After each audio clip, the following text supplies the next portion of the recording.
Hello everyone. Welcome back to another video. If you enjoy the video, please like, subscribe and support the original writer mrkage. Now let's dive in. Why? How? Those two questions were constantly popping in his head, exchanging places, mixing together and giving him the headache of a lifetime. Power Loader, who was their homeroom teacher, after doing morning call of presence and saying some basic news, dropped a bomb on them. Choose your class representatives was all he said. And suddenly almost all eyes were on him, their smiling faces, politely asking him to take the role of class president, and Izuku couldn't wrap his head around it. Him, the nerdy teenager, whose best friend was a computer program. What in the freaking hell? He was anything but social. Sure, he bossed a bit around the store when Stan wasn't there, and after his death everyone called him boss, despite him stating that he would only swing by every other day if he wasn't busy. Izuku asked them for their reasoning, and honestly their answer made him snort. Apparently he tamed Mei, explosive hurricane, handsome. Someone said that he was also super smart. He wanted to correct them, he didn't tame Mei. He, despite his earlier thoughts, befriended her. He took his time to understand her by the long conversation they held yesterday. That was all. She was still super hyper girl, that would make them go flying if someone, most likely him, didn't check on her inventions. To prove their point, that Mei would only listen to him, they started calling her, trying to gain her attention and failing miserably at it. Then he just simply said her name, ignoring curious gazes from his class. Like charmed, Mei stopped playing with her goggles, and looked toward him with the curiously of little puppy. When asked who she thought would be a perfect for class president, she just glanced at him, from his toes to head, shrugged and told them that he was. Izuku wasn't sure if he was supposed to be flattered or murder her. Not wanting to be the only one suffering, he proposed Mei as his deputy, which everyone immediately agreed. Pleased with himself, he returned toward his seat. Then, when Power Loader said they could do what they wanted for the rest of the homeroom, he saw a message from Alan, which destroyed his sense of accomplishment. Message being, you do realize that you'll have to take her bulk of the work, genius. Alan helpful as always. When lunch came around, Izuku made his way toward the cafeteria. Mei's presence was surprising, but not unwelcome. They grabbed their trays, filled them with delicious food and managed to secure a small, vacant table just for themselves. The rest of their class went somewhere else, which was absolutely fine by them. Izuku was used to eat alone, and by the looks of it, Mei wasn't bothered either. Maybe they had more in common than he thought. Not long after, they indulged themselves in chaotic, but completely understandable for them, conversation.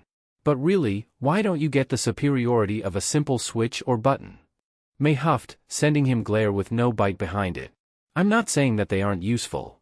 Izuku stated calmly, enjoying her adorable pouty face. But it's not always the best solution. How so? She tilted her head, blinking, clueless expression evident on her features. Think about it. You want to make a super advanced, high-tech baby. He was surprised by how natural it sounded, and Mei literally started drooling at the possibility. And that baby would have many, many features.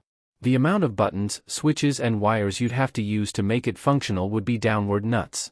It's easier to just program it and do voice or a gesture command. He didn't tell her he was describing his future billet into heroics. Mei pursed her lips and folded her arms, while her eyes roamed around. Wait, were those lines in her irises spinning? Did it have to do anything with her quirk? He should ask later. Well, I suppose you are right, she sounded like admitting it caused her real pain.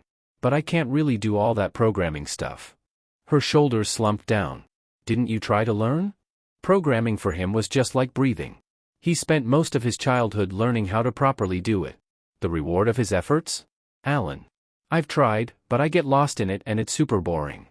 Mei whined loudly, making Izuku chuckle. Well, I consider myself rather good at it, so if you want I can teach you. He flashed a kind smile toward her. Mei instantly perked up and grinned. Really? You would teach me? Of course, we're friends now. Friends. Yeah, that sounded nice. Thanks, Izuku. Mei bounced cutely in her seat, behaving like a little kid hearing it's going to get a candy for doing nothing. Man, it must be really nice to have an intelligence quirk. Izuku blinked. That was the moment he was dreading. Normally questioning about your quirk was asked even before the one for your name. He remembered all those woeful times when he was asked about it by someone, to only hear his answer that made them turn around and go away as far as possible. Sighing, he decided to just get it out of the way. If Mei didn't want to have anything to do with him anymore, He would manage, just like he always does. It would sting, and deal a serious blow to his mood, resulting in him sulking for a few days. But he'd take it like a man he is. I don't have an intelligence quirk, he saw May blink at him. In truth, I don't have one at all. I'm quirkless. He waited. Waited for her to laugh at him. To just stand up and go away. To scream at the whole cafeteria and tell everyone that he doesn't have what almost everyone else does. That's amazing. May shouted, suddenly right in front of him.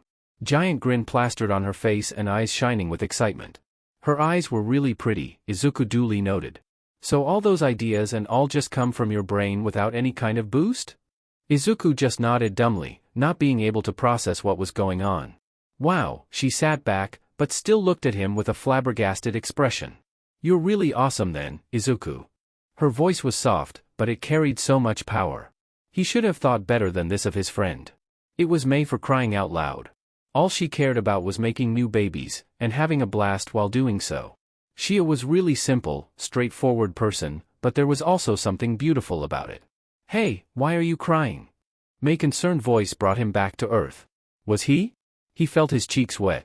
Izuku wiped his tears away and sent her the happiest smile he could muster. It's just. Not many think about me like that. So, thank you, May. He saw her smile. Not her usual Cheshire cat grin.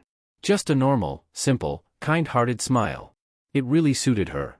Before they could continue their conversation, an obnoxious alarm came to life and with it panic. He heard the generic computer voice calling a level 3 security breach. He vaguely remembered something about it being trespassing.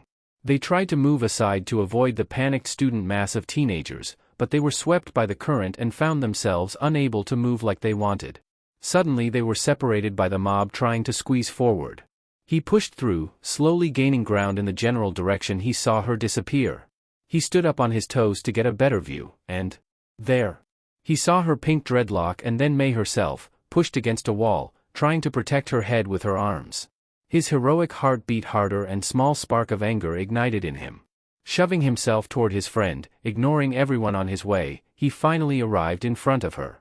He then shielded her with his body, supporting himself with the arm against the wall. Don't worry, I am here, he said loudly. Her relieved expression, and a small grateful smile was worth all those elbows striking his ribs and back. What the hell was going on? It was UA, surely they had to have some security drills. He became frustrated at himself. Why couldn't he do something? Except he could. Or more precisely Alan could. If he was able to reach toward his pocket. Unfortunately for him, they were boxed against people and his arm moving was not possible.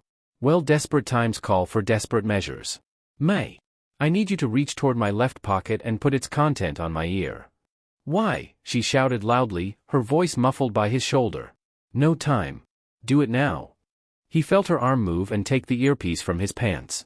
She had trouble reaching towards his face due to how crammed they were, so he tilted his head to the best of his ability. Soon he felt familiar plastic on his ear. Alan. What is going on? There have been a security breach. Someone is uninvited is on the school grounds. So he was correct. Frowning deeply and getting hit again by someone's elbow, he quickly went over his options. I need you to check every camera and tell me what is going on. We need to get it under control. At once, sir. There are only about 700 of them. No time for sass. Really? Where did he make a mistake with his beloved AI? I've got the issue. It's the reporters from this morning. Somehow they got in the premises. Those vultures? Izuku saw them when he wanted to enter school, like a pack of wolves blocking the main entrance. All they wanted was any piece of info about All Might teaching here. When he told them he was from support, they ignored him, which suited him nicely. But now? Didn't they know they just broke several laws? Alan, use the school audio system and relay that info. Let's hope it's enough to calm these animals. He wasn't one to insult others right off the bat, but excuse him. He could feel bruises forming on his ribs. As soon Alan's voice came through the intercom, everyone ceased their flailing and evacuation proceeded in orderly fashion, just how it should been done in the first place. You okay, May? He asked, worried she got hurt in the whole ordeal. Yeah, I'm good now, she breathed slowly. Then sent him a sharp glare, which made him nervous. What was that back there? And what is the deal with that earpiece? Izuku blinked and chuckled a bit. Leave it to May to completely diminish the thought of them almost being trampled to death just to learn about some invention. Well, you remember that computer voice that we hear from time to time during lessons? He was amused at the memory when he saw his class going into uproar of questions, geeking out. Mei nodded to him, Izuku smirked, passing her his earpiece. Well, let's just say I'm a very proud father. He thanked God for giving him such good photographic memory, because now he will always remember her jaw-dropped face. I knew you were awesome, she shouted, hugging him. He had to admit, she was strong, despite her small build. You're pretty awesome yourself, Mei, he said, returning the hug. Come on, we need to get to the evacuation side for the head count. Only hours later he'd realized that he had a beautiful girl, and her goodies, pressed tightly against him, turning him into human tomato. Nizu frowned deeply at the, now turned to scrap, UA barrier. He didn't want students to see this, so he sent them out using other entrances/exists. He took a closer look at the chunks of metal laying on the ground. Some of them were in one piece, but most of it looked like it corroded and turned into dust. He looked to his sides. Aizawa and Majima also weren't pleased with the state of it either. They already checked all of those unexpected guests. None of them had a quirk similar, or powerful enough to do this kind of damage. The only other conclusion being the involvement of a third party. That particular thought greatly disturbed Nizu. The whole thing looked like some kind of declaration of war, only question being, who was responsible for it. Nizu took his phone from his pocket. Alan, do you have any security footage showing someone other than reporters entering school grounds? 1 second, Principal. I'm afraid not. There is no camera observing the other side of the school gate. So 0 leads then. Nizu's frown deepened greatly. Although sensors picked up someone blinking into existence near the teacher's lounge. Now, that was something valuable. Did you say, blinking? Aizawa voiced Nizu's thought. Yes. They seemed to appear out of nowhere and a minute later they disappeared. Unfortunately no camera caught who it was and there is none of them in the room itself. Thank you, Alan. Nizu said shortly. His mind was being occupied by many unsettling things. Looks like their enemy possessed a warping quirk, which was a real rarity, even more uncommon than healing ones. He'd need to develop countermeasurements. His hope that he'd have them in time. Something wasn't right. When the teachers told them to leave school using side entrances, he knew that there was information they were missing. So after he accompanied Mei to the train station, and returning home, he sat on his office chair staring blankly at the wall for hours. Pursing his lips after coming empty-handed, he deducted that he would need to use the so-called Big Brother. Alan, you there? Izuku spun toward his monitor, which immediately lighted up. If I say no, would you finally go to sleep, sir? It's close to midnight now. You know the answer is no, he chuckled slightly. There go my hopes and dreams. Izuku could imagine him citing. What do you need me for, sir? What happened at the main entrance today? He decided to cut the chase. He needed to satisfy his curiosity. Reporters broke in. That I know, but how? Izuku narrowed his eyes. Don't try to sell me any crap, Alan, you know, that I can just open your detailed thought process. He wouldn't do it, and I knew it. It was invasion of Alan's privacy, even if he was a program he wrote, he's a human being to him. Besides he passed the Turing test. You do realize, sir, that you want me to reveal information that only teachers and police have access to. Yup. Then was a short silence between them, but Izuku saw Alan downloading few files. And I thought, you wanted to be a hero, the sassy AI stated, making him snort.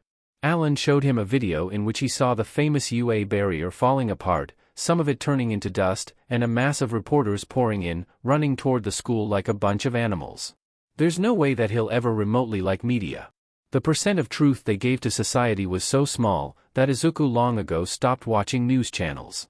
Then Alan showed him the school detector log and building map, explaining the situation. So, whoever did that waited till lunch to have most of the corridors empty, and used reporters as a diversion to lure the teachers out of their lounge. Izuku said, drumming his fingers against his desk. Correct, sir. Are you perhaps Sherlock Holmes in disguise? He huffed, not amused by Alan's comparison. Are there any street cameras that show UA entrance? Why do you ask, sir? AI asked suspiciously. Because if there are any, I want you to break into the city camera system and find the feeds. Izuku stated seriously. He wanted to protect his school and schoolmates from any kind of danger. That's what a hero would do. I didn't know that we switched business to villainy, sir, cheeky program retorted. Izuku let out humorless laugh. Are there any, or no? Unfortunately, sir, there's none. The two closest ones are at the junctions, which is quite far away from the gate. He sighed slightly, waving to Alan, signaling that he was done for now. Slipping under his duvet, and finding a comfortable position, he drifted to sleep.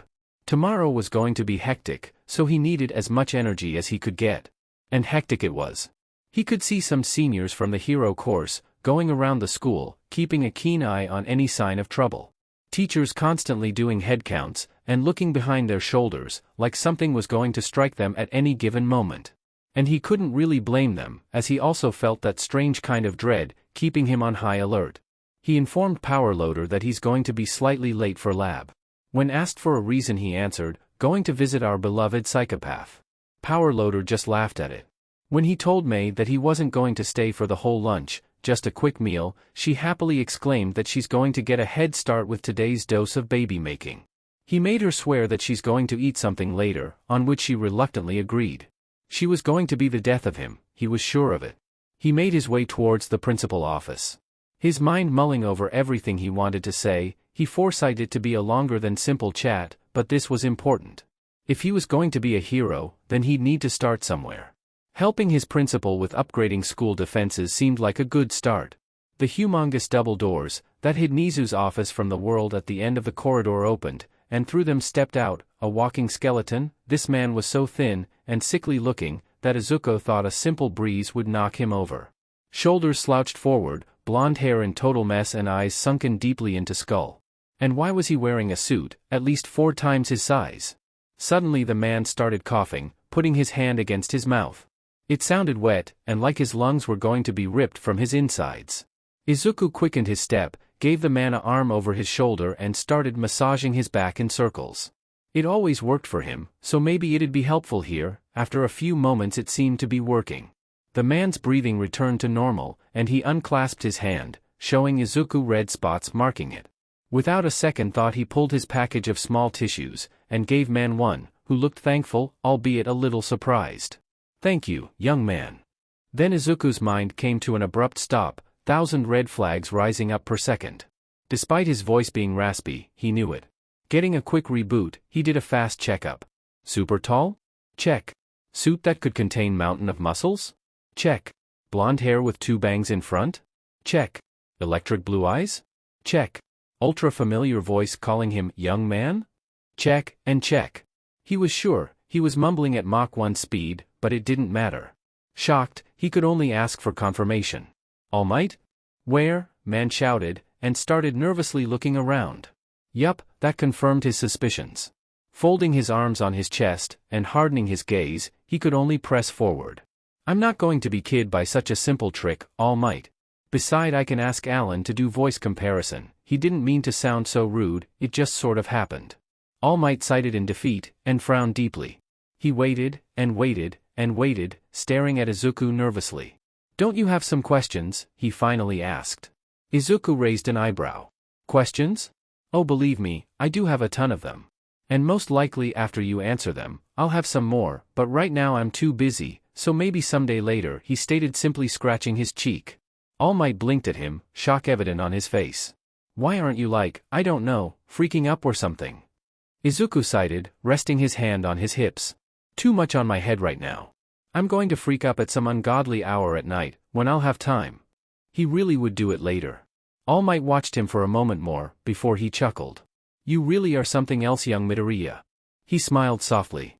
"Just keep it to yourself, please. It's important to me." His voice was serious, which wasn't that surprising. "I know. I'm not the kind of teenager to gossip. Besides, you're my 3rd favorite hero." Izuku smiled a bit. "I need to get going. See you later, All?" "No, wait, I shouldn't call you that." Izuku frowned, thinking of proper way to address the symbol of peace. "My name is Toshinori Yagi, my boy." "All," Yagi-san stated. "Thanks. See you later, Yagi-san." Izuku stepped through the giant door into the principal's office. It seemed that nothing has changed from his last visit here. Spacious, fluffy red floor-covering carpet, dark wood furniture, most of them being bookshelves filled with books and folders. At the center stood Nizu's giant desk, that was completely covered with huge stacks of neatly sorted papers, behind it a large UA logo. "Oh, young Midoriya, what a pleasant surprise." Nizu said from the armchair in his conversation area near the windows. Come and sit down on the couch. Tea is still warm, so maybe you would like some. Principal sent him a polite smile. Izuku smiled back as he nodded. He couldn't imagine a long talk with Nizu without the cup of aromatic tea. Sitting on the couch, once again marveling at how comfortable this piece of furniture felt, he took his steaming cup and sipped a little bit of the warm drink. He also vaguely wondered if it was Nizu coping all might with that young prefix or the other way around. As good as always, he stated, giving the principal a smile of his own. They both sat in silence, and Izuku used it to sort through his thoughts, trying to predict how the conversation would go. He wasn't sure how to start it. So, why do I owe the pleasure of hosting a brilliant boy in my chambers? Well, that was one way to start a conversation, Izuku supposed. He knew that Nizu loved playing verbal games. Izuku also enjoyed them, but today he wanted to get straight to the point. Mirroring Nizu's posture, with his hands neatly folded on his lap, he sighed loudly. I'll cut the chase and get to the essence of this visit. I know exactly what transpired yesterday, courtesy of Alan. He looked right into Nizu's eyes while saying it. A smirk passed the principal features, before returning to the small smile, but his eyes shone with excitement and mischief. My, young Midoriya, I've never imagined that you would even consider doing a thing that could cause you to be expelled, he said with small chuckle at the end. Izuku's lips twitched slightly. I'm a future hero. You cannot expect me to sit quietly and do nothing. Nizu allowed himself to let out a short laugh. What is the point of your visit then, if you already possess the information? I want to offer solutions that are going to keep the school safer. He smirked and leaned a bit forward. Consider it a help from a beloved student, good friend, or business partner. Choose a more suiting one. Nizu's lips stretched further, bouncing in his seat. I'm all ears. His small ears twitched when he said that. Izuku drank his tea before continuing. For starters, digitize all information about students, teachers, school schedules, and other important documents. To protect them even further, create a special server for them that's going to be completely separated from school network and only accessible through Alan. Don't worry, he's too advanced to be hacked by someone who doesn't know how he operates. Izuku saw Nizu nod, a pleased smile on his face. Next step is to increase the number of cameras, especially ones looking at the gates. In school there's still some blind spots that could be covered. Alan already marked them on the building plan and delivered them to you for inspection. He took a breath, so far so good. And lastly, a countermeasurement towards the warp quirk user. At that the principal shifted slightly. As it was documented, all warp quirks leave the trace of their energy behind whenever the portal is opened. I believe that I mean Hatsum-san, can build a device that would be able to track that energy and alarm us before portal is fully open. Of course we need to get a good read on it to ensure it works as desired, but it's doable. He took another sip, chastising himself in his head for the slip with May's name. Also, I believe it would be wise to reschedule UA Sport Festival and to further improve security. We don't want a villain attack on such an important day. Nizu stared at him for a moment or two, before smiling brightly and clapping his paws. I'm impressed, young Midoriya.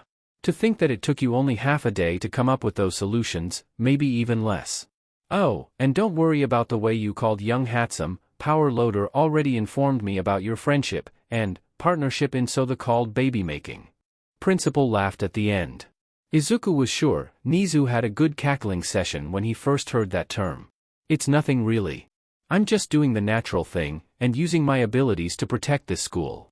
And for that I'm thankful. You're going to become a marvelous hero one day, young Midoriya. Principal stated with a kind smile. When could that device be done? Izuku adopted his thinking position. I could most likely get a design ready for it today, and we could start building it during Saturday's open lab hours. If you could allow us to have it accessible on Sunday, then at the beginning of the week it's going to be most likely ready to use. Consider it done. They both sat in silence, drinking their tea. Izuku was pleased with how the conversation went. He felt even a bit proud of himself. Was that the feeling heroes had when they're able to help people around them? He could get used to it pretty quickly. Now, is that all, or do you have something more that involved breaking the law? Nizu asked with an amused smile. Izuku was sure that he's never going to ever live that one through. Actually yes. But it's more of personal request. You see, I'm having a bit of trouble with getting one material. I've placed my request for it, but its arrival is still far away, and it's going to be a major setback in my work. Oh, is it for that project? Nizu asked with an excited voice. Yes. I assume that you remember your deal about it, right? The principal asked, and Izuku simply nodded. Am I correct to assume that you want to ask me to pull some strings and get it shipped faster? Another nod, this time more sheepish one. I see. Unfortunately, it's Power Loader who holds more power in that department, and if he can't get it earlier, that surely I don't have better chances. Izuku frowned at that. He really hoped to start already on it. He had most of the materials ready and even upgraded them with school supplies, at which May helped him. She even gave him some tips at how to better do a thing or two. But do not worry, young Midoriya. I do believe I have a solution for your problem. Nizu said with wide grin. Momo waited for her class to empty itself. She needed to ask Aizawa-sensei about the specifics of her new duty as a class president, which unfortunately she didn't have time yesterday, due to the earlier release of the students. She gladly took that position when it was presented to her. She was also pleased that she convinced her classmates to give Azui-san the position of her deputy, when she tied with Ida-san. She didn't have anything against him, she respected his determination, but she felt that he wasn't suited for that role. He seemed a bit too passionate about everything. She preferred the more level-headed frog girl. She also couldn't deny her utter happiness when Mineta lost the election. She feared what would happen to her and other girls if little perverted student would be given power. Not that it had ever going to become reality. She was the last one to leave from her classmates, and caught Aizawa-sensei nearing the exit. That was her chance. The teacher opened the door and paused, looking down. Oh, genius boy. What do you want? Aizawa-sensei said in his usual tired voice. Genius boy, Momo heard that term before. Mike-sensei and Midnight-sensei said it a few times while thanking Alan for something. Apparently that was their way of referring towards the AI's creator. She shivered at the memory of Midnight-sensei admitting how she loved to play with the poor boy. That would be considered as an assault, right? Eraserhead? Oh, so you're 1A's homeroom teacher? Hope you're not too hard on them. Genius boy said. Wait, Momo knew that voice. She heard it many times before, and there's no way that she could mistake it with someone else. Stepping next to the Aizawa-sensei, she saw the familiar bush of green hair with black roots, happy emerald eyes and kind smile. Midoriya-san, she asked surprised, gaining his attention. Yaoyorozu-san, it's nice seeing you again, he said, showing her a wide smile that he always has every time they saw each other. It's nice seeing you too, she admitted, smiling politely. I don't have time, so say what you need, or get out. I don't want to be late for my nap. Aizawa-sensei stated, his voice suggesting his patience running thin. Actually, I was looking for Yaoyorozu-san. Midoriya-san said. Momo quirked her brow at that. Questions developing in her head. She saw her teacher leaving the room, and remembered why she stayed behind. Sensei, she said, getting Aizawa-sensei's to stare at her with evident annoyance. It's not her fault that he had a messed up sleep schedule. About my duties as a class president. Go to the representatives' lounge near the teacher's room. There you'll have all you need, he told her quickly, and continued his trek towards wherever he left his sleeping bag. Momo sighed at that. At least she knew now where to go. She turned toward Midoriya-san, and saw him waiting patiently for her to finish her business. Well, there was her answer at why was Alan so well behaved. Sorry for that, Midoriya-san. You said, you were looking for me, right? No worries, nothing happened. And yes, I have a favor to ask, and the principal said you're the one that can help me. He looked into her eyes, and scratched his cheek. That was his way of showing he was nervous if Momo's memory served her right. That depends on what you need, but of course if it's in the range of my abilities, I'd be happy to comply. Polite down to the T as always. How about I show you? It's in the support workshop. Of course if you have time, I don't want to be a bother, he said concerned. Momo smiled kindly at the smaller boy. He always was considerate of others' well-being, and that spoke a lot of him. I'm free now, so I'll gladly go there with you. Midoriya-san brightened at her words, and they made their way towards the support department building. Although the silence was a comfortable one, she felt like they should have a small chat. She hadn't seen him in a while. He looked slightly taller, Momo duly noted. I didn't know that you were interested in engineering. But it's not a surprise seeing as you were the one to program Alan. She honestly didn't have anything better. Midoriya-san chuckled silently at that, and turned his head toward her. Well, I've never mentioned it before. And let me guess, the genius boy comment was that gave that away? Momo simply nodded. But being an inventor is not my end goal. How is a hero course treating our store #1 romance manga buyer? He asked with tiny smirk. She laughed at that silly nickname. Every time she wanted to buy new chapter of her favorites mangas, she only came to the shop where Midoriya-san worked. It was how they meet. So far so good, it's demanding, and going to get gradually harder, but I believe that the teachers know what to do with us. Her mind returned a few seconds back. If I may ask, his nod serving her as an answer. What do you mean by inventing not being your end goal? She truly wondered about that. Momo saw his shock, and then he started tapping his chin with his finger with a faraway look. His lips moved, but no sound came out. He seemed to be deeply in his thoughts. From time to time he sneaked a glance toward her. Momo gave him time, her curiosity raising every passing second. Finally he sighed, and looked at her with an unsure expression. Can I trust you? Simple question really, but his voice. Momo knew that tone, she heard it every day in her head. Midoriya-san was doubting himself. Which was odd, he always gave off that vibe of being rather sure of himself. Looks like she accidentally found something what could be considered a taboo subject for him. Could he trust her? Momo liked to think of herself as a trustworthy person. Yes, he could trust her. She'd keep whatever he said to herself, and if she was able to help him, then she would. She was a hero in training, and helping people in distress was something that she's going to deal with almost every day. She presented him with nod and encouraging smile. Okay. Midoriya-san took deep breath to calm his nerves. I'm quirkless. Not that uncommon, but still surprising. But all I wanted my entire life was to become a hero. Was this what people considered as dropping a bomb? My life wasn't the easiest one. Nearly every person just made fun of me. All because of my birth defect and seemingly unrealistic dream. He sounded rather bitter, but Momo understood from where that came from. But no matter what everyone says, I'm going to prevail and make this a reality. I'm becoming a hero, and this is final. His drive was truly admirable, he sounded a bit like All Might there. I see. Well then I wish you luck, Midoriya-san. She found herself somewhat excited at the thought of him having him in her class. Am I correct to assume that you'll try to transfer to the hero course then? Midoriya-san chuckled, and shook his head.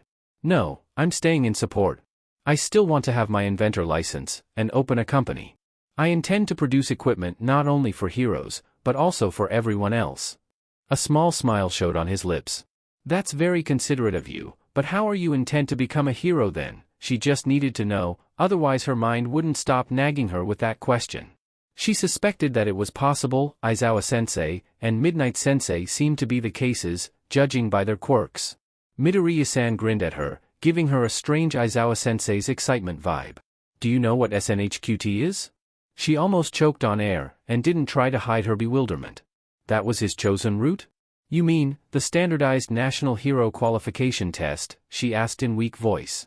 No, that couldn't be right. Oh God, he was serious, his smile looked bright as always, but his eyes were sharp. The standardized National Hero Qualification Test was a special test for all those who didn't go to a hero course in high school, but wanted to become one. It also served as a purpose for checking if a hero, who was charged with some serious accusations, or had been on long leave, was able to continue his work. Her uncle, who's part of the government, once told her that he had the chance of seeing one. He said that it was brutal, and ended the whole conversation with a dreadful expression. You do know that it's 1,000 times easier by transferring to the hero course, right? She knew that may come out rude, but this situation was something else. Well, I want to prove to people, and myself, that I have what is necessary to become a hero. His features turned softer, and lips changed into a small smile. Besides, it's just another mountain for me to conquer. Nothing new in my life. Momo stared at him for a few moments, before smiling brightly. He really moved her soft heart. Thank you for sharing that with me, Midoriya-san. I believe that you can turn your desires into reality, and I'll gladly help you with it. Midoriya-san turned toward her, and presented her with miniature sun for a smile. His eyes shoved gratitude. Thank you, Yaoyorozu-san. This means a lot to me. Besides, you're about to help me. Before Momo could ask what he meant, he stopped her. She quirked her brow and tilted her head. Midoriya-san stood next to the wall, and seemed to sneak toward the huge metal door. He then extended his hand, made 3 rapid knocks, and quickly backed away, while shielding his head. It's safe. She went to grab a lunch, came a gruff voice from the inside. Midoriya-san relaxed. We've someone that is, quite an explosive person. He explained while chuckling. They entered, and her nostrils filled with a scent of oil, metal, plastic, and some chemicals. The room was spacious, every student at their station working busily, giving her a passing glance of curiosity. Power Loader sat behind his desk, checking something on his computer. They made their way towards the back of the room, where she saw Midoriya-san workplace. Neatly sorted tools on a side table with wheels, on the main one some device in parts, and chunks of various metals on one side.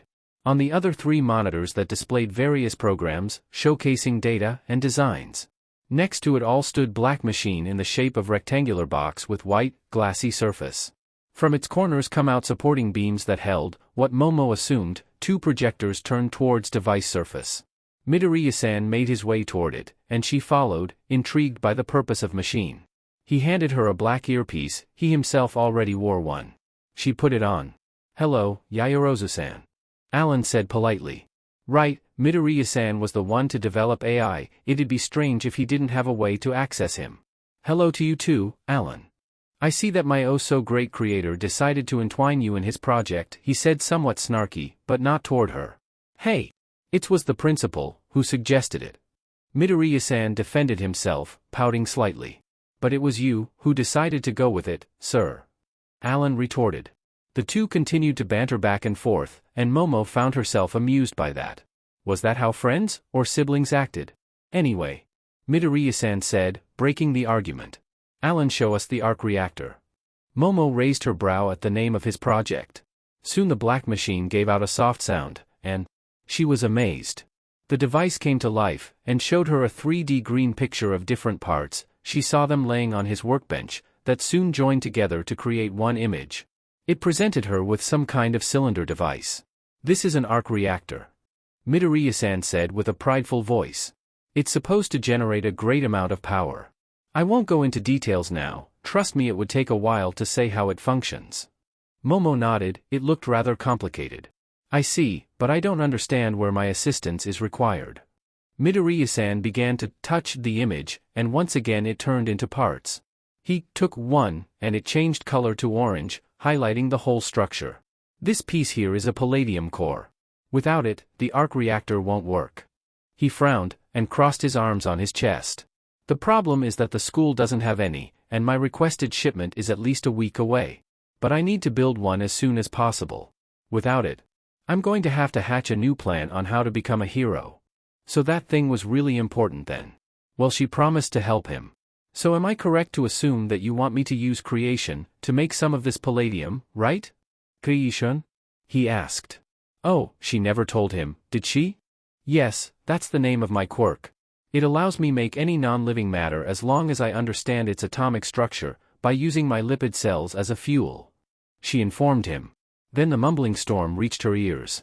She saw Midoriya-san in his thinking pose, lips moving faster than anything she ever witnessed. His eyes locked on her figure, shining with admiration and excitement. Momo wasn't sure if she appreciated the sudden attention or not. He's so lucky that I can understand and record all he's saying, Alan said. Momo completely agreed with the AI. Suddenly Midoriya-san stopped, his face red, and a nervous chuckle escaping his throat. He scratched his cheek. Sorry, I'm a bit of a quirk enthusiast, he admitted. No problem. I find myself interested in them as well, she said with small, amused smile. Back to the topic? Could I ask you to do it, Yaoyorozu-san? He asked a bit pleadingly, at which she nodded, gaining a bright smile that quickly turned into a small frown. I have to warn you though. The isotope that I require is a bit radioactive. Concern was very clear in his voice. Momo blinked. She had some experience with that. She once created a bit of uranium in a controlled environment. Don't worry. At worst I would get a mild rash, but that depends from the amount and its potency. But I should be fine. He looked revealed at that. Midoriya-san asked Alan to present her with information about palladium, which was extremely detailed. First she created a container for the material, at which Midoriya-san gave another mumbling storm like the real quirk enthusiast he was. She then proceeded to make palladium in the requested form, giving him double the amount he needed. To say he was thankful would be an understatement. They said their goodbyes, and Momo made her way towards the school exit. The halls of the building were empty, not counting a girl with pink dreadlocks that passed her running. Momo thought about what she heard, and did for Midoriya-san. She liked him, he always had something interesting to tell her, whenever she visited the comic book store. And after today she found herself strangely attracted toward him. His determination, his drive. She remembered when she saw him helping her, other customers, and employees around the shop. He always had a huge smile plastered on his face. Now she understood that it was all part of his heroic spirit showing itself. She would help him, she promised herself. No matter what, she was going to make sure that he prevailed. Before she exited a support department building, she heard loud explosion, which immediately was followed by Midoriya-san's voice screaming, "May." In May's mind, the only thing better than 6 days of using the UA workshop to produce all of those adorable babies, was 7 days of doing exactly that. She couldn't thank Izuku enough for the present he gave her. When he told her that the principal himself gave them a special request, she knew that was her chance. If she, the wonderful inventor, May Hatsum, was able to show the principal her brilliance, then that would no doubt open her so many new doors. Izuku explained to her why they were building it. Needlessly to say, it wiped her grin off, and dampened her mood. Hearing the gravity of the situation, she understood why that baby needed to be made as soon as possible. They decided to do everything together. They had time for it, and neither of them wanted to accidentally jeopardize the success of their first real baby would no doubt make. So despite her wanting nothing more than just go right away into building, she listened to the voice of the reason, that was her intelligent baby-making partner, and took the step back. Turns out it really was needed. During Friday they designed a special detector, that would be linked to the already existing sensor system all around the school. Whole baby was relatively small, but it needed many components connected in the right way. She had to admit, even she couldn't build it right off the bat. Plus she got to use the super awesome holotable to make the blueprints. It was so much fun. Unfortunately they couldn't pre-program it. Izuku once again showed his marvelous knowledge, and explained her, that every warp quirk had a special energy signature original for its user. So until the potential attack happened they were only preparing for securing school in the future. During Saturday they begun the slow process of piecing together their new cute child. Thanks to Alan running 3D printers all night, a significant bulk of the work was lowered. But things like electronic boards would have to be made by hand. She saw Izuku struggle with it, so she gave him tips at how to do it more efficiently. He looked grateful, blinding her with that sunny smile of his. She briefly commented that she wondered if she could use it to power something. The idea itself was ridiculous, and make them share a good laugh. They stayed till late evening, working vigorously, only stopping to get something to eat. Izuku threatened her with dragging her out by force, and banning her from using the holotable, which was a big no-no. She fell in love with that baby, and wasn't planning on allowing it to be taken away from her. May was actually glad that they went out. Getting to know Izuku was very important to her. How otherwise she could understand him better, making them even better baby-making duo. Plus he was fun to talk, which was a real bonus.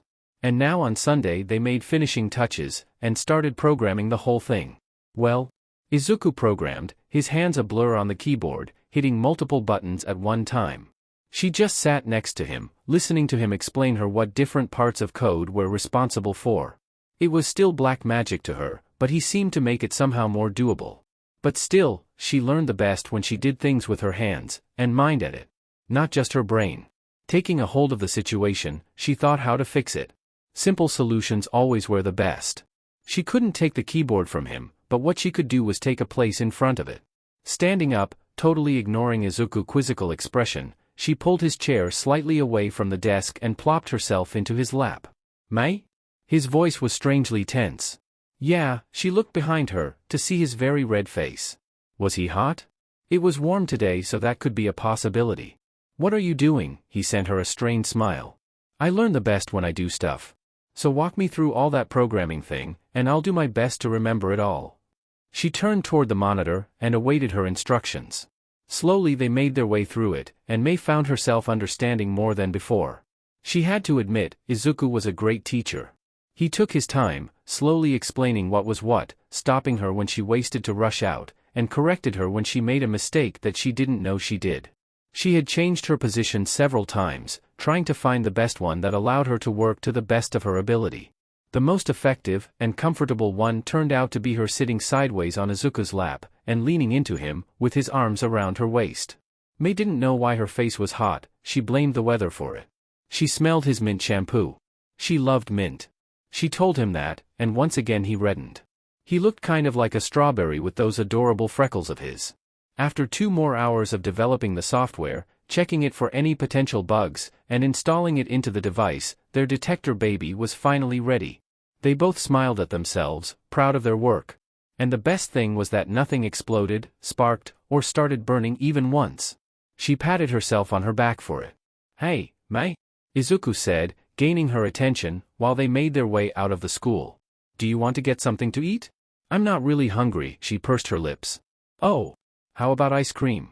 I know the place nearby." She bounced up and down at the idea of getting the glorious chili treat. "Yeah, sure," he smiled lightly. Mei grabbed his hand and started running toward the ice cream shop. She once again found herself marveling at how gloriously rough his hand was. When they came near it she was panting slightly. But Izuku looked like he didn't even sweat. She added fit to her mental list of bonuses possessed by her partner. Izuku tried to offer paying for them both, but she denied it by slapping her money on the counter. In her mind she was paying him back for that lunch he bought her earlier in the week. She was delighted by her mint and chocolate ice creams. "Lemon and apple? Are they good?" she asked him, while they're walking back toward train station. "I think so. I've been eating them since I was like 5, he chuckled slightly. Intrigued by that, Mei decided to test it herself. She grabbed his hand and lowered cone toward her. She took a generous lick where the 2 scoops met, completely obvious to Izuku's shocked face. The slightly sour taste of lemon and gentle sweetness of apple filled her mouth, and mixed with remains of the mint flavor. So that was how the heaven tasted. She never felt so refreshed in her life. She hummed in delight, and turned to yet again red Izuku. "You need to try them both with mint. It's divinely delicious." She almost shoved her cone into his face. He reluctantly licked a bit of her mint scoop, and mixed it with his too. She was overjoyed when she was his eyes go wide and smile brightly at her. "Wow, you were right. It tastes super good," he happily admitted. "Of course I was right. If I didn't have a talent for engineering, I'd be making ice creams. Oh wait. We can make a baby that would produce delicious icy treats, and sell them in school." They both laughed at the thought of such a machine. Soon they arrived at the train station, and parted their ways. They lived in different directions of the same line. At least if one wanted to visit the other they didn't have to make any transfers. Mei was happy, and somewhat sad. Happy because she got to spend time making a beautiful baby with Izuku, that would make their school safer, and earn them gratitude from the principal. And she learned something new, believing that programming would come useful somewhere in the future, and she wanted to learn more about it, by coaxing Izuku into teaching her, while sitting on his lap. Oh, and she added 2 new things to her list of Izuku being awesome partner. Him being fit, and ice cream gourmet. But she was sad that they needed to go home. He was such great company. Sure, she'd see him tomorrow, and have a chance to talk to him, bounce off ideas, share a good laugh, make some babies. She blinked. Was that how it felt to have a friend? Yeah, she had her parents, that said almost every day, that they loved her, and all others members of her big family. But this was different. Now she didn't have to sit alone, and eat her food, she had someone to appreciate her work, and admire her genius. Was Izuku her friend? Absolutely. Was she his friend? Heck yeah she was. Smiling to herself, she wished that she could make a baby that would make time go faster. That way she would see Izuku sooner, and have that strange, funny, but welcomed, feeling in her stomach again. Izuku wasn't one to swear. Sure, from time to time he said, shit, or crap, but he was raised better than that. He disliked the crude language that angry blonde Pomeranian spoke fluently. But he couldn't help but say, fuck in his mind. He dreaded this situation, and did his best to develop several contingency plans over the weekend. He even made backup plans for them, and backups for the backups. All to assure that this very particular situation would never, ever happen. But of course he couldn't foresee this. He really had to piss off God in his past life. This was it. He was sure of it. That was literally the beginning of the end of the world. And all because Mei met Yaoyorozu-san, who couldn't find a free sit to eat her lunch. He was absolutely terrified at how fast the two of them became friends. He had seen Yaoyorozu-san's bounciness before, but never to such degree. Mei also was ecstatic, because of her new friend. His partner right off the bat said to use her name, and Yaoyorozu-san happily suggested to call her by the nickname her class gave her. He had to agree that Yamamo sounded cute and suited her. He was happy for them, he really was, but god damn it, why it was him dooming the whole world to perish in the flames of May building babies with the help of creation. Izuku took a deep breath. Okay, he still had a chance to be a hero, and save world from the doomsday. All he needed to do, and there she was, Yaoyorozu-san telling May about her quirk, coincidentally ripping to shreds his only hope. And did May's face just turn into a sun? Her excited features made him have to squish his eyes. Wait, why was she panting? His saving grace was in form of other girls from Yaoyorozu-san's class joining them. Oh great, another pink, hyperball of utter boundless energy. Did the people with pink features had it in their genes to be so enthusiastic about just everything? He also recognized a girl, who he accidentally saved from being crushed. Ochako Uraraka, she introduced herself to them. She seemed nice, and May liked her. It was good to see her making friends besides him. Hey guys, you're from support, right? Jiro-san asked. What's the chance of you two making us some gear? He and May looked at each other and immediately indulged themselves into a mumbling storm of wild ideas, both overjoyed at the possibility of producing equipment for hero students. He caught the shocked and uneasy stares of 1A girls directed at them. Excuse him, he may want to become a hero, but he still wanted to build things. Sorry for that. We're just really excited at the possibility of making you guys equipment, he said the truth, which made them all chuckle. Don't you need to know our quirks for that, Karo? Azui-san asked, tilting her head. No need. All support students have access to the personal profiles of the hero course, although just the quirk and body measurements. May explained, grinning widely. And if we need a specific information, Izuku can just ask Alan to get us a more detailed ones. All girls, besides May, and Yaoyorozu-san, looked at him with wide eyes. Wait. You have free access to that awesome AI? Ashido-san voiced their thoughts. Midoriya-san is the one who developed him. Yaoyorozu-san stated. Izuku sighed. Well, it was bound to happen eventually. He just didn't expect it to be so soon. He caught Uraraka-san looking at him with gratitude. He smiled kindly at her, signaling that he knew. Girls looked thrilled at that, and started to praise him. He wasn't a snob, but it felt good being praised for his work. Why you named him Alan? Uraraka-san asked curiously. Alan Turing was the man who has built the precursor of modern-day computers. I thought it was fitting to name him after him. Izuku stated with a smile. Oh, that's nice. We must thank you. Hagakure-san said, making other girls nod. For what? He asked puzzled. We have a male student in our class that sees women body as a... Yaoyorozu-san tried to put it into nice words like a proper lady she was. He's a pervert. Jiro-san said bluntly. All girls, even May, had a displeased expression. Yes, that. On our first hero class, Alan told him that he's never going to put him in the team with a girl, or against one. He didn't want him to legally assault us. Yaoyorozu-san shivered at that thought. Izuku sighed happily. He was so proud of his AI. Oh, and he also makes funny nicknames for Bakugo. Uraraka-san happily added. Izuku wanted to murder Alan. Why? Why? Why did he have to do that? Yeah, on the first day he changed his name to Angry Blonde Pomeranian, and the next one All Might asked us, completely lost, which one of us was Boom Boom Boy. Ashido-san said, making everyone except him laugh or chuckle. Oh, and another time he gave him a nice burn. Hagakure-san supplied. He said to him that today he felt merciful enough to just call him Firecracker. Jiro-san ended, while snickering. Did Alan wanted to get him killed? What did he do to his beloved AI to throw him right into the burning barrels of nitroglycerin? Sure, he could deal with Bakugo, but it involved him making it look like Firecracker always was right. Alan was basically saying that Izuku was up for the challenge, which he absolutely wasn't. Midoriya-san? You look pale, are you alright? Yaoyorozu-san's concerned voice brought him back to reality. He turned toward the girls, and gulped loudly. Girls, I need you to swear to me that you will never tell Bakugo that Alan is my invention. Seeing their quizzical expression, he simply added. He knows where I live. All of them adopted somber expressions. May's and Yaoyorozu-san's eyes shone with clear concern. Looks like 1A already knew how trashy Bakugo's personality was. Midoriya-san, I meant to ask you. Yaoyorozu-san started, wanting to change the topic of conversation, which he was very grateful for. How is your arc reactor? Before Izuku could answer, he heard something snap in front of him. He gazed at Mei, who held a now broken chopstick. Her whole body shook, and her face was marred with betrayal. He saw tears forming in her eyes. All this raised one enormous red flag in his mind. How come that Yamamoto knows something that I don't? Her voice absolutely broken. I thought that I was your baby-making partner. A lone tear fell from her eye. Oh, he screwed up.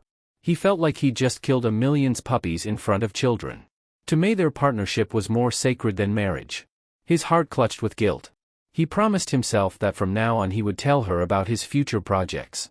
His heart wouldn't survive another scene like that. Before he could answer her, he heard a faint "what?" and suddenly remembered that they weren't alone. He looked at the girls, their faces pure bewilderment mixed with deep blushes. Yaoyorozu-san covered her mouth with her hand, eyes roaming between him and Mei. Wait. He quickly pieced it together, and couldn't help himself, but laugh loudly. Mei, be so kind, and tell them what baby is to us. He barely managed to say it. It was just too hilarious. She sniffed, and looked toward her new friends. That's how we call our inventions, she stated meekly. Someone snorted, and soon they all followed suit, laughing at the absolutely ridiculous thought. Except for Mei, who looked like lost puppy, and sulked silently. Well, time to fix that. To answer both of your questions. Izuku started, gaining their attention. Yaoyorozu-san used her quirk to make me some material that we didn't have in the stockroom, and I'd have to wait till the end of the week for it to arrive. Which I cannot. That's how she learned about the arc reactor. He saw her perk up. And about a state of the project.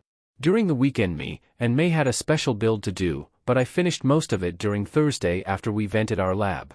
Today I'm going to complete it, and run a basic diagnostics. Maybe tomorrow it'd be ready to activate it. He smiled at that thought. He really wished that I would work.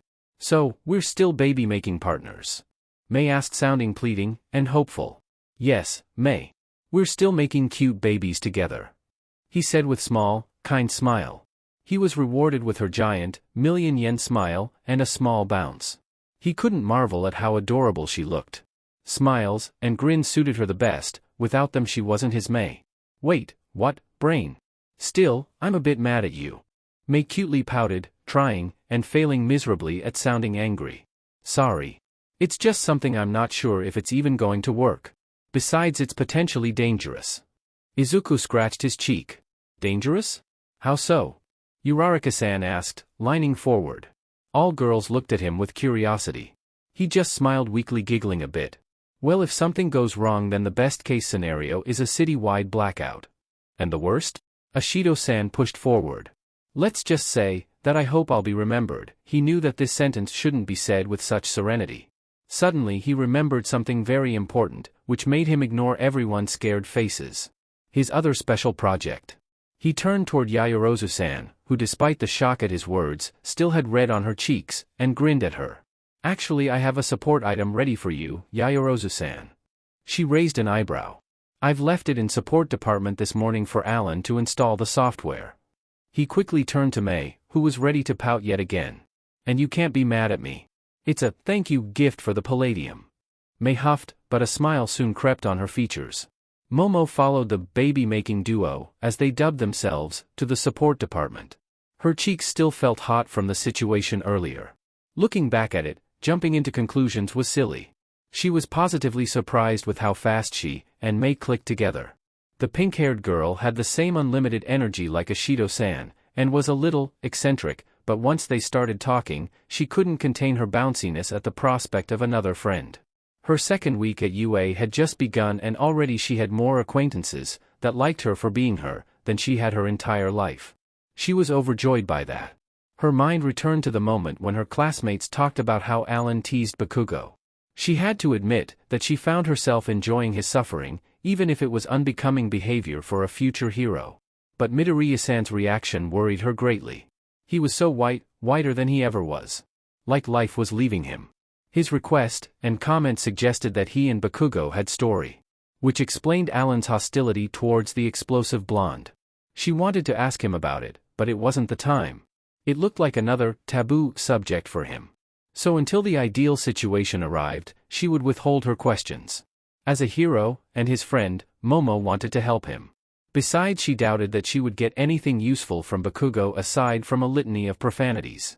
When they arrived at their lab, the bell rung, signaling that her hero training lesson with All Might would begin soon enough. She asked her classmates to inform him where she was, if she didn't arrive on time. It left her a bit uncomfortable, but she didn't want to be rude towards Midoriya-san. He told her that he had pulled an all-nighter to finish it in time. Besides, she was really curious what he made for her. She believed that support items wouldn't be beneficial for her, due to creation, but Midoriya-san was one of the smartest people she knew, so she gave him the benefit of doubt. All of 1H was slowly filling the lab, getting ready to work. Midoriya, Hatsum, why are you still in school uniforms? Power Loader-sensei asked, coming next to them. We'll change in a minute. I just want to give Yaoyorozu-san a support item I made for her. Midoriya-san stated. Power Loader-sensei, and Mei stood next to her, and waited, all of them curious. Her pink friend was bouncing on her toes with a gleeful face. He checked something on his computer, and nodded to himself. He opened a drawer and pulled, a pair of glasses? Not the typical-looking glasses. In place of the lenses was one piece of red-tinted plastic. There was a simple rounded cut at the center, so it would sit nicely on her nose. It was slightly curved, to make whole gadget elliptic, and a bit wider than her eyes. On the left side was earpiece with 2 buttons, that would cover her whole ear. On the right she saw a mechanism that would go around her ear and shut to keep whole thing stable. Finally there was a plastic regulated band, that would go around her head. All in all it looked well made, and futuristic. Midoriya-san passed her the glasses with a huge smile. I really had to do a good brainstorming session to come up with those, but here there are. It admit it presents itself very good. Momo said, eyeing the gadget in her hands. What does it do? You said that you need to know the atomic structure of things you want to create, right? Put them on, and I'll continue. Momo raised her eyebrow, but complied. After regulating the band to keep the whole thing secure around her head, and locking mechanism around her ear, she nodded at him to proceed. Okay, so upper button is for power. He simply stated. Momo clicked it. She gasped when she saw welcome popping out on the screen. Now, Alan, say hello to Yaoyorozu-san, he smirked slightly. Good afternoon, Yaoyorozu-san, his voice resonated in her left ear. Good afternoon to you too, she replied with a short chuckle. Every part of it is reinforced, and the plastic is bulletproof, so whole gadget won't be broken so easily. Now anytime you need to make something you don't know, you just say it to Alan, and he'll quickly gather information, sort through it, and present you with list of ingredients. If you don't know the component, ask him to split it further up. I've set the display timer to 10 seconds, but if you think it's too long, or too short, Alan can change it, he explained in proud voice. I see. It's certainly useful for more complicated builds. Momo nodded with grateful smile. And I thought that slavery was illegal. AI said in a, I'm done, tone, at which she chuckled quietly. Midoriya-san blinked, and adopted Aizawa-sensei's deadpanned look. He said something bad about me, didn't he? Even his voice matched. Ignoring the bratty program of mine, the other button is a save option. Click it once, and the currently displayed list will be saved. Click it again, and it's going to show up. Hold it for 3 seconds, and you'll free up the memory. It resets automatically after you turn it off. So what do you think? Midoriya-san asked, scratching his cheek. I love them. They certainly will be useful to me, and I can't wait to try them out. Momo said, her lips stretching into a huge smile. That's good. Of course you'll need to get used to reading, and doing other tasks simultaneously, but I believe that you can pull it off. He smiled brightly. Her cheeks heated up at the praise. She still was just getting used to it. This baby is so awesome. Mei shouted, and started jumping around her, looking at the gadget. There is a room for further improvements, for example an aim support system, but all in due time, Yaoyorozu-san. Midoriya-san added. Suddenly it felt distant, him calling her that way. It just sounded wrong, and didn't sit well with her. Momo's friends referred to her differently. You can call me Yamamomo. We're friends, right? Midoriya-san blinked, giving her the perfect impression of an adorable, lost puppy. Then he smiled softly. Only if you drop San from my name. Fair enough, she nodded happily. Now I'm pumped for today. It'll be a glorious baby-making day. Mei jumped up and down, showing her excitement. Oh no, you don't, Power Loader-sensei stated in a tone that held no room for argument. What? Mei stopped, her eyes and mouth wide. But why?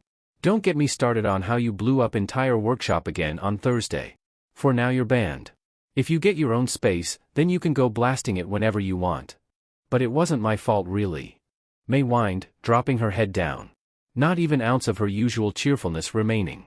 So that confirmed Momo's theory about May being the explosive student, as how Midoriya put it. In her head she knew that it was most likely deserved punishment, but it didn't change that she felt bad for her. Sad May was just something unnatural. Faint muttering reached her, and she turned towards Midoriya, who was in his thinking pose. She thought that she heard cogs turning in his head. Suddenly he stopped, and looked at Power Loader Sensei. Hey, Power Loader, are there any unused rooms, or the ones empty, are used as a storage? He asked in hopeful tone. Yeah, at the ground floor.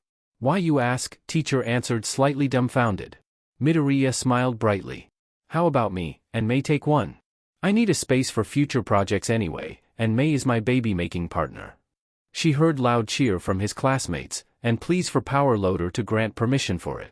She saw May literally glowing at the possibility of her own lab, and catching Midoriya in a bear hug. Midoriya. Power Loader said in serious voice, causing room to go silent. He stepped forward, and put his hand on Midoriya's shoulder. Your sacrifice will be remembered. Momo felt that those words shouldn't be spoken toward a student with such gravity, but Midoriya just nodded, and laughed it off. May, still hugging her partner, was blissfully unaware, probably already thinking of her own lab. I'm happy for you too, Momo said with a kind smile. Unfortunately I need to get going. Thank you for a wonderful support item, Midoriya. No problem, Yamamo. See you later, he waved at her. Bye, Yamamo. May exclaimed with her Cheshire cat grin. Momo made her way out of the support building, and jogged towards the training ground beta. Alan told her where the lesson would be, for which she was very thankful for.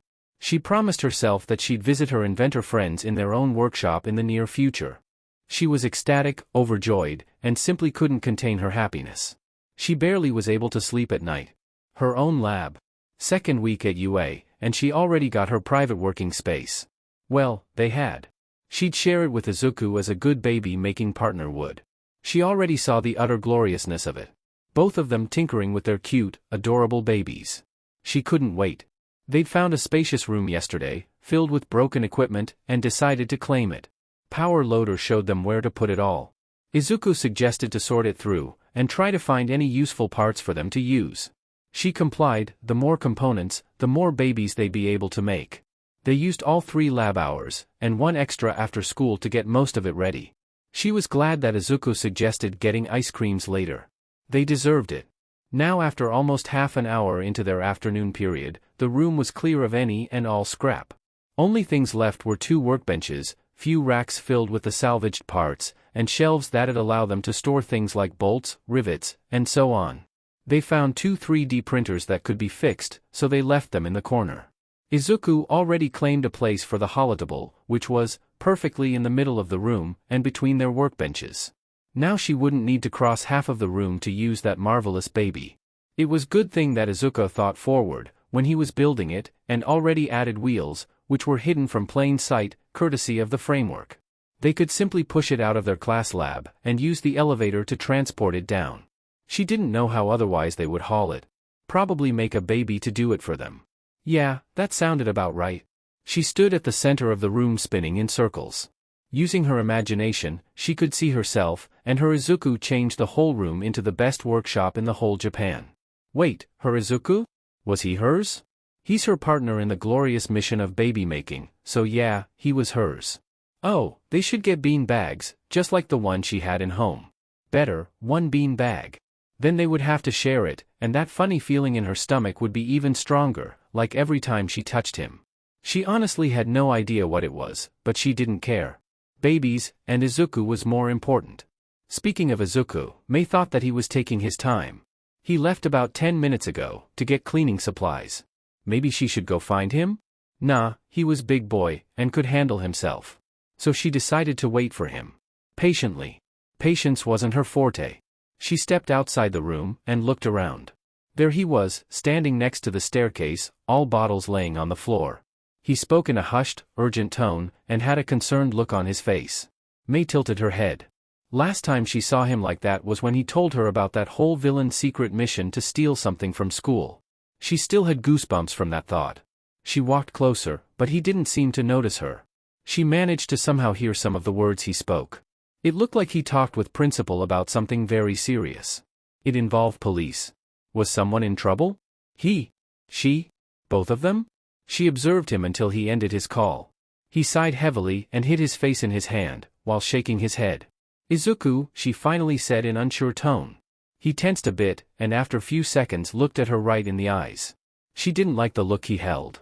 It made her stomach churn. He opened, and closed his mouth several times. He sighed again. The USJ is under attack, he stated dreadfully.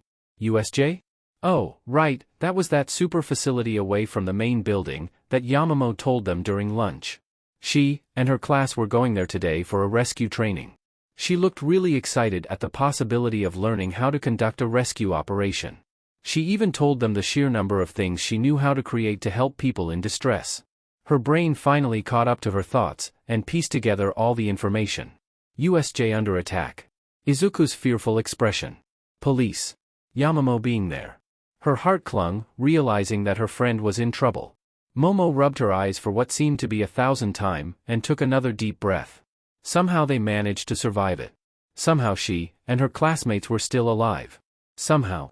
She didn't believe in luck, but right now she felt like she'd used all of her yearly supply of it. She breathed slowly, held the air, and released it even slower. She walked through everything in her mind one more time. After their arrival at the USJ, and 13's inspirational speech, the lights flickered, a black portal with purple outline opened, and a horde of villains poured from it, into the facility. Aizawa-sensei barked an order to retreat, and jumped into the fray, trying to buy them time. Unfortunately, the villain with the warp quirk stopped them from escaping. He stated that their only goal was to kill All Might, which honestly froze blood in her veins. That was a very bold statement. Before the villain could scatter them through USJ, Kirishima-san and Bakugo tried to attack him. Tried being the key word here. Black mist enveloped them, and they just disappeared. Soon more were to follow. She found herself dropped into the mountain zone, along with Jiro-chan and Kaminari-san. She tried to contact with the school Trough Allen, but something was blocking the communication. And just when she thought it couldn't get worse, it did. Producing a titanium staff for her, and a sword for Jiro-chan, which she hastily asked for, they fended off villains that attacked them relentlessly. She was glad for all those self-defense lessons that she took as a young girl. She didn't know if she was supposed to be terrified or outraged when she heard someone say that she would be a great plaything. She really wanted to smack that guy. Hard. She and Jiro-chan somehow managed to defend themselves, beating down about 10 thugs. Before they could congratulate themselves for that, she witnessed something that under normal circumstances would be utterly hilarious. Kaminari-san running around like a headless chicken, screaming, and even begging for his life, wasn't something that gave her comfort. When he said that they can rely on him, after Jiro-chan changed him into human stun gun, she lost all hope for a second. But then idea struck her. Searching her mind for specifications, and feeling the familiar strain of her quirk turning her lipid cells into other matter, she produced an insulation sheet to shield her and Jiro-chan, then told Kaminari-san to let loose. She had to give it to him. Despite his low grades and carefree attitude, he had the potential to become a hero after the training UA would no doubt grind them through. That was until she saw him walking around with a dumb expression, which made Jiro-chan laugh out loud, and her just to blink. Thinking that danger had passed, she allowed herself to relax, and create a new leotard to replace the destroyed one. Maybe, just maybe they could try, and regroup with her classmates to increase their chances. But of course fate thought otherwise. A new villain jumped out of his hiding place behind a few rocks, and grabbed Kaminari-san, threatening them with his death. They found themselves in a pinch. She tried to distract the villain by talking to him, and allowed Jiro-chan to use her quirk combined with speakers to blast that guy away, but he saw through them. The rational part of her told her that this was it, that they'd lost. But other part, her hero spirit, screamed at her to do something. She found herself torn, not knowing how to proceed. She thought really hard on what she could do, and came out empty-handed. Momo felt that she should just give up. But then a memory came to her. It was that day, when she saw Midoriya in his workshop looking for her. She remembered how he told her about his dream, how he'd chosen the hardest way possible to achieve it. To show the world that he, Izuku Midoriya, didn't give up, and became a hero, despite possessing no power of his own. She latched onto that memory, thinking about his drive, his determination, and borrowed it from him along with his courage. She wanted to see him again. Him and May. Despite knowing the girl for only a day, she considered her a great friend. She wanted to see them, and spent time with them. Her mind went on semi-autopilot. In her outstretched hand a stun gun materialized. She created it faster than anything she ever did, and aimed it towards the villain's exposed leg. Before the thug could even do something, he was laying on the ground paralyzed. Then came a sound similar to bomb blowing up. She looked at the central plaza, and saw All Might, who held his hand high, above him huge hole in the ceiling of the facility. She was so focused on the standoff with the villain that she completely missed the symbol of peace arrival, and fight with, whatever he was fighting. Alan's voice suddenly resonated in her earpiece. She immediately started telling him what was happening, but he cut her off, stating that school knew, and reinforcements were almost there. She sighed loudly, allowing a wave of relief to embrace her. But she knew that it was far from over. Not even a minute later every teacher at UA arrived, and secured the whole facility in record time. They were gathered at the entrance, and she made a head count. Everyone was there, and almost completely unharmed. Only Ojiro-san had few minor burns, but other than that her classmates were relatively fine. She held her head high, trying to show her class that everything was all right now. They were packed into the bus, and transported back to the main building. After quick a change of costumes, they were ushered into their classroom. 2 of the police officers came, and started asking them questions. To avoid a chaos that she was sure would come, she ordered her classmates, with a stark voice, to speak one at a time, and keep it rather short, telling only important things. After every one person was done, they were allowed to leave, and go straight to home. She was the last one to be released, and felt absolutely drained. Hearing all of her classmates' statements took a lot of her. She was both glad at how well they managed, and terrified by their experiences. Stopping near the school's main gate she pulled her phone out of her bag, intending to call a driver to take her home. She just wanted to sleep. Yamamo. Yamamo. She heard her nickname screamed by 2 people. She snapped her head toward the school, and saw Midoriya and May run at her. Fear and relief mixed on their faces. She took a short breath, and made sure that her face held a little polite smile, and her posture was as straight as it could be. She would bet her money that they already knew what had happened thanks to Alan. She needed to tell them that everything was all right. That she and her classmates were safe. That the villains were apprehended. Before she could utter a word, May all but slammed into her, nearly sending them tumbling, and hugged the life out of her. She had to give it to Pink Inventor. She may be small, but she was really strong. She didn't get a chance to open her mouth, when another pair of arms embraced her. "It's okay now," Midoriya softly whispered into her ear. Her breath hitched, and her vision blurred due to the tears gathering in her eyes. She felt like a dam broke inside of her, releasing all the emotions she bottled during the last few hours. She moved her arms, and pulled them closer, crying into Midoriya's shoulder. They stood like that for God knew how long. Midoriya rubbed her back gently, and May just held her while pouring out her own tears. It was a bit strange to see her so emotional, but not unwelcome. May gave off the vibe of an utterly clueless person when it came to social relations, but it looked like she cared for her deeply. Slowly releasing them, and signaling them that she was better now, she took a small step back to peer at them. Midoriya did his best to look strong and reassuring, but his eyes shone with concern. And his body was tense. May hiccuped, and had dried tears marring her face. Momo guessed that she looked the same as her. "Thank you. I needed that," she admitted meekly. "No problem, Yamamo," Midoriya said, showing her a smile. "Yeah, you're our friend," May added. "Hell, you're my best female friend." She grinned, but soon it turned into a frown. "Both of you are. I've never had friends before." Her voice was barely audible. Oh, that explained a lot. So she was kind of like her. She eyed Midoriya, who also looked like he had similar thoughts to his partner. So they all were similar in that department. This time Momo initiated the group hug, at which they both compiled. This one was different though. If the last one served to express their fears and concern for her well-being, then this one was to show the gratitude of having what they secretly always wanted. Friends. It was desirable state of being, she mulled in her head. "I'm really thankful for having you too," Momo said, after the hug broke, and sent them her kindest smile. "But I need to go home before the news reach my family." She hated to be the one to destroy the moment. We'll go with you. Mei stated seriously, which was odd for her. There's no need for that. You're right. Midoriya said with steel in his gaze. There's no need. But we want to do it. His voice denied her any room for the argument. She wanted to argufy with them, but the looks they sent her left her with no such possibility. She complied, and found herself grateful for it. They trekked toward the train station in a slow pace, enjoying each other's company. Suddenly Momo felt Mei grasp her hand with her own. She looked at the smaller girl, who just simply grinned happily at her. She was intrigued by how soft her palm was, despite her dealing with all kind of tools and materials. She didn't pull back. Soon enough she felt Midoriya's rough palm grab her other one, and squeeze lightly. His hand, despite its harsh skin, felt nice. Momo turned her head to him, just to see a kind expression with a small smile. She squeezed back. They didn't say a word during the train ride. They didn't need to. Momo just held their palms, and rubbed her thumbs against them to show that she knew what they were thinking, and thanking them for it. Occasional clutches were her answers. When they arrived at her stop on the suburbs of Muzutafu, the sun was starting to go down. They exited the train station, and stopped on the sidewalk.